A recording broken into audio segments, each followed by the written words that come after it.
నమస్తే welcome to meta news. ముందుగా ఈ వీడియోని లైక్ చేయండి, షేర్ చేయండి. మరిన్ని ఇంట్రెస్టింగ్ పొలిటికల్ అప్డేట్స్ కోసం మెటా న్యూస్ని సబ్స్క్రైబ్ చేయండి. ఇక మ్యాటర్లోకి వస్తే, ఆయన పేరుకే లాయర్, చేసేవన్నీ క్రిమినల్ పనులే. విజయవాడకు చెందిన వైసీపీ లీడర్ గౌతమ్ రెడ్డి చేసిన అక్రమాలు, అరాచకాలు ఒక్కొక్కటిగా వెలుగులోకి వస్తున్నాయి. గత 5 ఏళ్లలో అధికారాన్ని అడ్డం పెట్టుకుని గౌతమ్ రెడ్డి చేసిన భూ కబ్జాలు, దందాలు అన్నీ ఇప్పుడు బయటపడుతున్నాయి. గత ప్రభుత్వంలో గౌతమ్ రెడ్డి వైసీపీ ట్రేడ్ యూనియన్ నాయకుడిగా, ఫైబర్ నెట్ కార్పొరేషన్ చైర్మన్గా వ్యవహరించాడు. న్యాయవాది కూడా అయిన గౌతమ్ రెడ్డి ఎవ్వరికీ తెలియని క్రిమినల్ ఆలోచనలు చేయడంలో దిట్ట. ఆది నుంచి వివాదాలకు కేంద్రంగా ఉన్న గౌతమ్ రెడ్డి పైన చాలా కేసులే ఉన్నాయి. విజయవాడలో ఒక వ్యక్తి హత్యకు సుపారీ ఇచ్చిన కేసులో గౌతమ్ రెడ్డి ప్రధాన నిందితుడిగా ఉన్నాడు. ఎఫ్ఐఆర్లో 6 నిందితుల పేరు చేర్చారు పోలీసులు. గండూరి ఉమామహేశ్వరరావును హత్య చేయించేందుకు ప్రయత్నించిన వారిలో A1గా పూనూరు గౌతమ్ రెడ్డి పేరు చేర్చారు. ప్రస్తుతం పరారీలో ఉన్న గౌతమ్ రెడ్డి కోసం పోలీసులు వేటాడుతున్నారు. గౌతమ్ రెడ్డిని వైసీపీ నాయకులే కాపాడుతున్నట్టుగా పోలీసులు భావిస్తున్నారు. ప్రస్తుతం పూనూరు కడపలో గాని లేక నెల్లూరులో గాని ఉండవచ్చని చెప్తున్నారు. విజయవాడ ముత్యాలంపాడులో ఒక పెద్ద కార్యాలయాన్ని పూనూరు గౌతమ్ రెడ్డి నిర్వహిస్తున్నారు.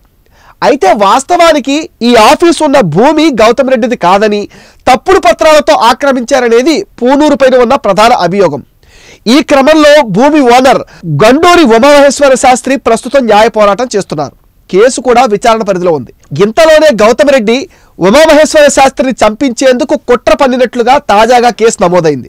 స్థల యజమాని గండూరి ఉమామహేశ్వర శాస్త్రి పైన ఇటీవల దాడి కూడా జరిగిన విషయం చర్చకొస్తుంది.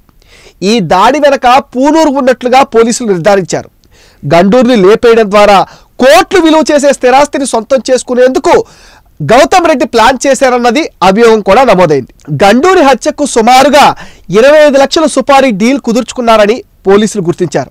అయితే ఈ కేసు నుంచి తప్పించుకునేందుకు BIA న్యాయవాదులను పావులుగా వాడుకుని పెద్ద కుట్ర చేశాడు. తన పప్పులు ఉడకకపోవడంతో ఎస్కేప్ అయిపోయాడు గౌతమ్ రెడ్డి. గౌతమ్ రెడ్డి న్యాయవాది అయినా ఎన్నడూ కోర్టు మెట్లు ఎక్కలేదు.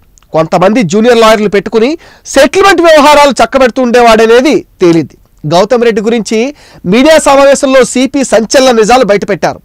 గౌతమ్ రెడ్డి పైన గతంలోనే 42 కేసులు ఉన్నట్టుగా తెలిపారు. 1998 నుండి గౌతమ్ రెడ్డి భూ కబ్జాలకు పాల్పడటం, ఇతర దందాలు చేస్తున్నట్లుగా చెప్పారు. ఇప్పటికే ఆయన పైన రౌడీ షీట్ కూడా నమోదు చేసినట్లుగా వెల్లడించారు.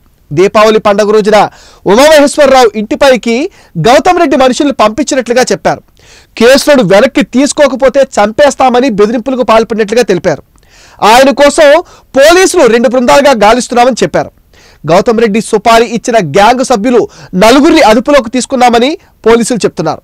గౌతమ్ రెడ్డి గ్యాంగుకు సుపారీ ఇచ్చినట్లుగా వీడియో కూడా రికార్డ్ అయిందని, ఆ వీడియో ఆధారంగానే విచారణ జరుపుతున్నామని చెప్పారు.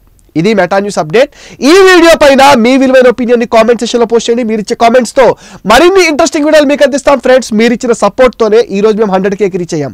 మీ సపోర్ట్ని మరింత ఎక్స్టెండ్ చేస్తారని మనస్ఫూర్తిగా ఆశిస్తున్నాం. దానికోసం మీరు చేయాల్సిందల్లా ఈ వీడియోని లైక్ చేయండి, షేర్ చేయండి, మెటా న్యూస్ని సపోర్ట్ చేయండి, సబ్స్క్రైబ్ చేయండి.